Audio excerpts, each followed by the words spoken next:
좋으신 하나님 감사합니다.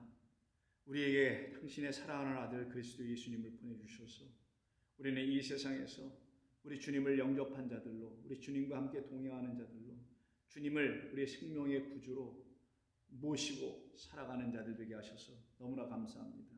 세상은 알지 못하느나 우리는 알게 하셨사오니 우리는 빛을 받은 자들이요 우리는 주의 백성들입니다. 저희들을 끝까지 선한 길로 인도해 주시는 우리 주님을 의지하오며 예수님의 이름으로 기도드립니다. 아멘. 자, 오늘은 누가복음 24장 45절로 49절의 말씀입니다. 누가복음 24장 45절로 49절입니다. 이에 그들의 마음을 열어 성경을 깨닫게 하시고 또 이르시되 이같이 그리스도가 고난을 받고 3일에 제3일에 죽은 자 가운데서 살아날 것과 또 그의 이름으로 죄 사함을 받게 하는 회개가 예루살렘에서 시작하여 모든 족속에 전파될 것이 기록되었으되 너희는 이 모든 일의 증인이라. 볼지어다 내가 내 아버지께서 약속하신 것을 너희에게 보내리니 너희는 위로부터 능력으로 입혀질 때까지 이 성에 머물러 하시니라. 아멘. 자, 오늘은 제자들에게 다시 찾아가신 우리 주님, 그 두려움과 떨림과 공포와 그리고 근심과 더 나아가서는 의심에 사로잡혀 있는 그들에게 우리 주님 찾아가셔서요, 너에게 뭐 먹을 것 좀 없니? 그렇게 물어보신 것은 당신이 정말 부활하시고 그리고 죽은 자 혹은 영도 아니요 살아나신 분이라는 걸 알려주려고 먹을 것을 요청하죠. 그리고 그들이 가져다 줍니다. 생선 한 토막을 그들 앞에서 잡수십니다. 드셨다는 것은 당신이 살아계신 분이라는 걸 입증해 주신 것이고요. 당신은 정말 부활하신 생명의 주님이라는 것을 알려주시는 것이죠. 죽으셨는데 사흘 전에 이들에게 살아나셔서 다시 찾아오신 놀라운 이 약속에 대한 완성이고 지켜주심이죠. 약속을 하셨는데 지켜주지 아니하셨더라면 우리 주님의 제자들은 계속해서 잃어버린 양이 될 수밖에 없었겠지만, 물론 그런 일이 일어나지도 않지만요, 다시 찾아오셨다라는 것은 그 약속을 지켜주신 분이라는 것을 말하는 거죠.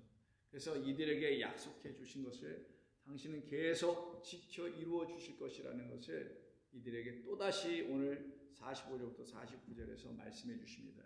나는 너희들이 항상 약속과 언약의 주라는 것이에요. 당신은 그런 언약과 약속을 주시는 주님이시라는 겁니다. 그리고 그 언약과 약속은 반드시 당신께서 다 이루신다는 겁니다. 이것을 믿게 해주시기 위해서 지금 나타나신 것이고요.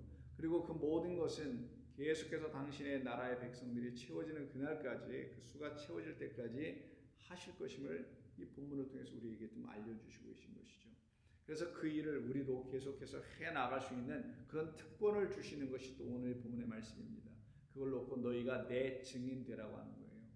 우리가 주님의 증인이 된다, 증인이 되었다라고 한다면 우리는 그 약속을 이루어 나가시는 우리 주님의 놀라우시고 신비롭고 아름답고 영광스러운 그 하나님 나라의 사역에 참여한 자들이 되는 겁니다.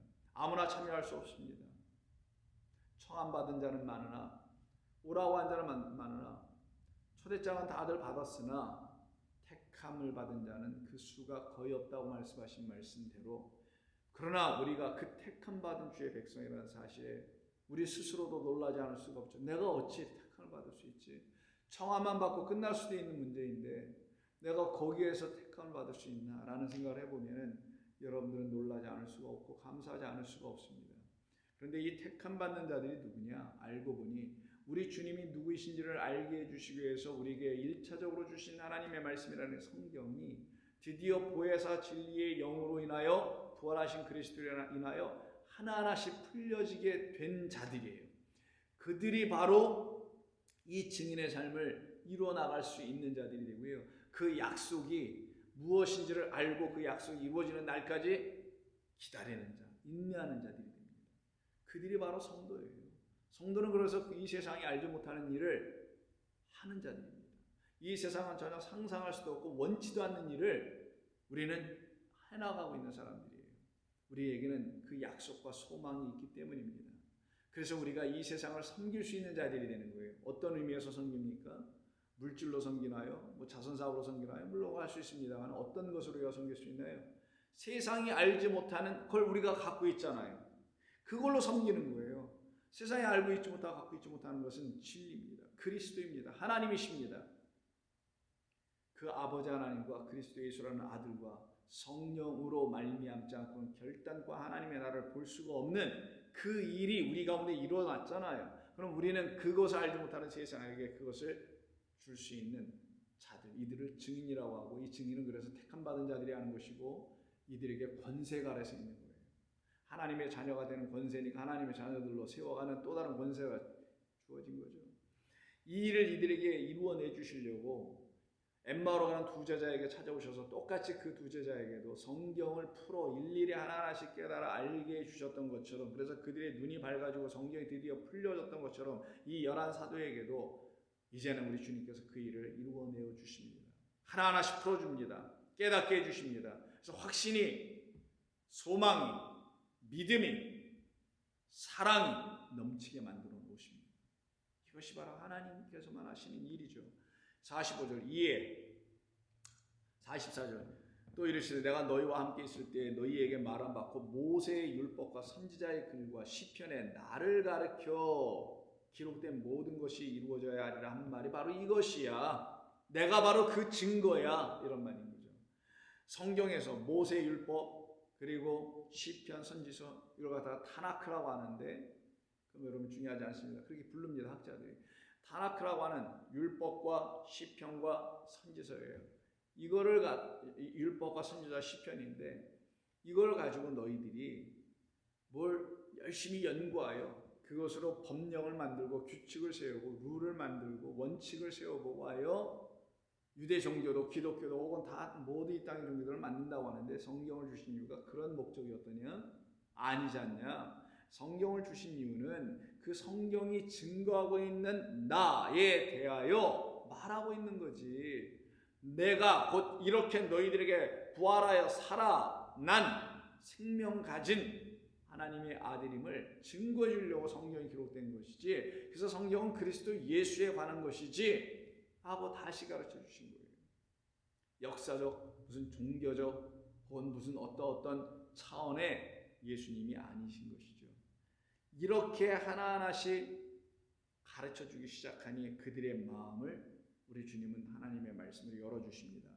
45절 이에 그들의 마음을 열어 성경을 깨닫게 하십니다. 마음, 일단 마음이라는 게 가슴이 아니에요. 이때 마음은 누스입니다. 카르디아라는 것은 가슴이 아니고요. 누스는 생각하는 브레인, 생각이에요. 생각. 그 생각을, 이걸 마음이라고 썼는데 그 생각을 지배하는 그 누스를 열었다는 건 깨어버린 거예요. 이렇게 되어 있는데 여러분 한번 생각해. 코코넛이 이렇게 한다 있다고 생각해 보자고요. 코코넛 열매가. 그걸 열으려면 어떻게 열죠? 그 단단한 것을 깨어내야 합니다. 구멍을 뚫어야 돼요. 쪼개야 돼요. 마찬가지예요. 이들의 마음, 이들의 생각을 쪼개 버리는 게 마음을 열어주시는 거예요. 저와 여러분들이 갖고 있던 우리의 생각을 쪼개 버려야 돼요. 쪼개서 버리는 거예요. 그리고 당신의 마음, 그리스도 예수의 마음이라고 바울이 말한 그 마음이 도와줘야 되는 거예요. 그들의 마음을 그래서 열어 디아노 이것도 씁니다. 성경을 드디어 그 안에 넣어주시는 거예요. 그때에 대해서야 비로소 깨닫는 역사가 일어나죠. 성경을 깨닫게 하시고, 이것은 저와 여러분들이 지난 오랜 세월 동안 해왔던 일이라 생각합니다. 저 이전에도 해오셨을 거고요. 저와도 해오셨을 거고, 그러기에 저 이후에도 계속 여러분들은 해나가실 것입니다. 이 교회를 인도하시고 계신 주의 성령께서 그와 같이 성경을 깨닫게 하시기 위해서 우리의 마음을 할례시켜버리고, 그래서 바울이 이렇게 하죠. 표면적 유대인들은 몸에다 할례하지만 이면적 유대인들의 그 비밀과 하나님의 거룩한 뜻을 아는 자들에게는 마음의 할례를 한다고 하잖아요. 그때 그 마음이에요. 그 가슴을 찢어버리는 거예요. 우리들의 생각을 다 찢어버리고 오직 온전하게 주 앞으로 돌아갈 수 있는 마음을 주십니다. 또 이르시되 이같이 그리스도가 고난을 받고 제3일에 죽은 자 가운데서 살아날 것과, 이게 바로 44절에서 율법과 선지자와 시편이 다 말한 거죠. 살아날 것과 또 그의 이름으로 죄 사함을 받게 하는 회개가 예루살렘으로부터 시작해서 모든 족속에게 전파될 것이 기록되었다. 이게 성경이 우리에게 전해주신 것이다. 예루살렘에만 국한되는 것이 아니고 유대인들에게만 국한되는 게 아니다. 그들을 모형 삼아서 온 세상에 있는 당신의 피조물들에게 회개의 역사가 일어나도록 하시려고 하시는 것이다. 그래서 회개는 반드시 주의 말씀에 입각하고 주의 성령에 근거할 때만이 회개가 일어나는 거예요. 내 마음으로 내가 스스로 돌이키는 게 회개라고 하지 않아요. 그건 반성이죠. 모든 이 땅의 사람들이 수신제가 하듯이 반성하는 거고요. 성경이 말하는 회개는 메타노에오니까 돌아가는 거예요. 주님과 함께 주님의 마음으로 주님의 뜻 가운데서 돌아가는 거예요. 그러려면 주님의 뜻을 알고 주님의 마음을 알려면은 성경이 먼저 깨달아져야죠. 그래서 성경이라는 깨닫게 하시는 말씀으로 말미암아야만 하나님이 원하시는 회개가 일어나는 거예요. 즉 하나님께로 돌아가게 되는 거예요. 그렇지 않으면 엉뚱한 데로 돌아갑니다. 그래서 진정 참된 회개는 바로 죄사함이 일어나는 회개인데, 죄사함이라는 것은 죄가 용서받는 거잖아요. 죄가 탕감받는 거잖아요. 그거는 오직 죄가 무엇인지를 알게 될 때만이 탕감받게 되어 있어요. 죄에 대하라 함은 성령을 너희에게 주실 것인데, 성령이 너희에게 오시면 책망을 하고, 책망할 때 의에 대하여 심판에 대하여, 그리고 맨 첫 번째 죄에 대하여. 죄는 뭔가? 우리 주님 분명히 요한복음 16장에서 말씀하시죠. 죄에 대하라 함은 나를 믿지 아니함이요 라고 되어 있어요. 그때 나 그리스도로 증거되고 있는 시편과 율법과 선지서가 다 증거하고 있는 그 나를 믿지 않는 자들, 그 믿지 않는 모습들, 이걸 죄와 죄인이라고 하는 거예요. 그러니 회개라는 건 뭡니까? 그 가운데 있었던, 불신앙의 가운데 있었던 우리를 돌이키게 하는 마음을 주는 성경을 깨닫게 해줌으로써, 성경이 깨달아지니 새로운 마음이 들어와서 그 마음으로 자기가 죄인임을 알아. 내가 그리스도를 몰랐던 것을 알게 돼. 그리스도를 인정하지 않았음을, 시인하지 않았음을 알게 돼. 시인하지 못했던 이유는 여기에 그리스도가 있음을 알지 못했기 때문이었겠죠. 그런데 이제는 그 마음을 가지고 다시 그리스도가 누구인지를 시인하게 돼. 더 이상 그리스도를 모른다고 하지 못해. 이 상황으로 가는 거예요. 당신을 믿기 시작하게 되는 것이죠. 그게 죄사함의 시작이고요. 그 죄사함을 이루기 위한 회개의 마음, 새 마음의 역사, 회심의 역사, 마음을 새롭게 고쳐 먹는 역사가 일어나기 시작합니다. 어디서부터요? 예루살렘에서부터 시작해서 어디까지? 온 땅에까지 일어나는 거예요. 그것을 이루어내는 일에 당신의 12제자를 택하여 주신 것이죠. 그리고 그들에게 이 일을 맡기시는 겁니다.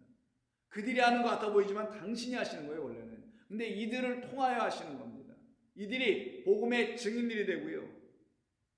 그리스도의 증인들이 되어서 온 세상의 모든 족속에게 이 이야기를 전파해 주는 거예요. 그래서 그의 죽으심과 살아나심으로 말미암아 예수가 그리스도이다라는 것을 입증시켜주고 증거해주고, 그리고 그 그리스도만이 우리에게 참된 회개를 일으키게 하는 하나님의 말씀을 풀어주시는 분이 되고, 그 말씀이 우리 가운데 풀려지니 새 마음을 갖게 되고, 그 마음으로 노에오, 누스라는 말이 있는 거예요. 그 마음으로 함께 가는 거예요. 아버지께로 영원토록. 이 일을 우리 주님께서 이들에게 맡기십니다. 너희는 이 모든 일의 증인이라. 볼지어다 내가 내 아버지께서 약속하신 것을 너희에게 보내리니, 아버지께서 아들에게 약속해 놓으신 그것을 너희에게 보내리니 다름이 아니라 위로부터 능력을 입힐 때까지 이 성에 머물러 있으라. 그러면 위로부터 오는 능력을 입게 하는 그 아버지께서 약속하신 것이 무엇인가? 바로 하나님의 영, 진리의 영, 보혜사 성령이십니다. 그래서 여러분 잘 아시는 사도행전 1장을 보시게 되면은 예수님이 승천하시 바로 직전에 2절, 그가 택하신 사도들에게 성령으로 명하시고 승천하신 날까지 일을 기록하였노라. 그가 고난받으신 후에 또한 그들에게 확실한 많은 증거로 친히 살아계심을 나타내사 40일 동안 그들에게 보이시며 하나님의 나라의 말씀을, 하나님 나라의 일을 말씀하시느니라.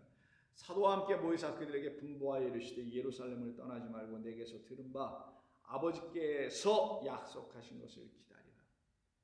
요한은 물로 세례를 베풀었으나 너희는 몇 날 못되어 성령으로 세례를 받게 되는 그 날이 너희에게 약속되어 있으니, 그리고 그날에는 그 성령이 너희들에게 임하실 것이니 그러면 너희는 성령으로 능력을 입게 되지. 어떤 능력? 위로부터 오는 능력. 땅에서 얻는 능력들이 아니라 위로부터 오는 능력.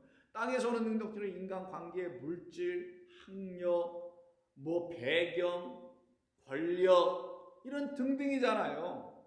그런 것 가지고는 회개 역사를 일으켜낼 수 없고요. 그런 것으로는 그리스도가 우리에게 반드시 오시기로 되어 있는 우리의 구원자라는 걸 알려줄 방법이 없어요. 그런 건 쓸데가 없는 것들이에요. 다 배설물 뒤에 말 그대로. 그러나 저와 여러분들을 살려내신 생명의 주가 여러분에게 그리스도 예수시라면 그 그리스도 예수께서만 하신 일이 있는데, 그것이 뭐냐? 우리로 하여금 계속해서 생명을 일으키게 하는 생명 부흥의 역사가 나타나게 만들어주는 위로부터 능력을 있게 해주는 거예요. 그게 바로 성령입니다. 하나님이에요. 그래서 1장 8절 보시면 사도행전에서 이렇게 말하죠. 누가가 오직 성령이 너희에게 임하시면 너희가 권능을 받고 예루살렘과 온 유대와 사마리아와 땅끝까지 이르러 내 증인이 되게 될 것이요. 우리 주님은 이것을 우리에게 약속해 주신 거예요.